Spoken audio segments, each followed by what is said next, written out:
धिंधा प्रायोजक खडी. बरं बरं मग आता काय? अरे हो ते महत्वाचं आहे. महत्वाचं आहे. मंडळी आता आपण बघणार आहोत सिंधी लाडा नृत्य. काय सिंधी लाडा नृत्य म्हणजे लाडात आल्यानंतर करणारं नृत्य आहे का हे? मंडळी आपण हे नृत्य बघूयात.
नाही मला अजिबात बोलायचं नाही.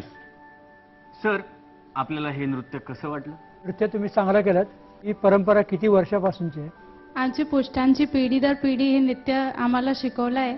त्या हिशोबाने आम्ही करत येत आहे. कॉस्ट्युम सगळे आताचे वाटतात मला. आताचं नाही आहे ते, सिंधकडून जसं आमची प्रांत आहे तसं आहे ते. तसं तर भेटत नाही, पण जसं भेटलं तसं तयार केले मग त्या तेच ना, म्हणजे हिशोबाने. तसे नसतात असं मला म्हणायचं होतं. म्हणजे आता तुम्ही आणि जे नृत्य केलं त्याच्यामध्ये पंजाबच्या गिद्दाची सगळी झलक होती. त्याचा आणि त्याचा काय संबंध आहे का?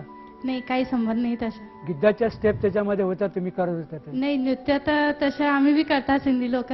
सिंधी ट्रेडिशनल डान्समध्येही असतो. सिंधी लाडा म्हणजे काय? लाडा लेडीज संगीत असतो, त्याच्यामध्ये आम्ही मस्ती करता लेडीज फक्त. आता मध्ये जे उभे होते दाढी वगैरे लावून, ते कोण होते? हमारे इष्ट देवता उनका नाम झूलेलाल है. लाल साईं कहा जाता है. आणि हे केव्हा केलं जातं? ये हमारा चांद का त्योहार होता है, चेट्री चंड करके कहते हैं, साल में एक बार आता है. उस दिन पे ये धूमधाम से मनाया जाता है. और लाडा जो है, जब भी किसी दूल्हे की शादी होती है, लड़की की शादी में भी करते हैं पर कम, पर दूल्हे की शादी में हम धूम धड़ाके से ये लाडे का त्योहार करते हैं. शादी से पहले लेडी संगीत करते हैं, उसे लाडा कहते हैं. तुम्ही जे वाद्य वापरली ती वाद्य कुठली कुठली असतात? ढोलकी वगैरह, थाल रहता है, वो बजाते ही आते हैं. चांगला प्रयत्न.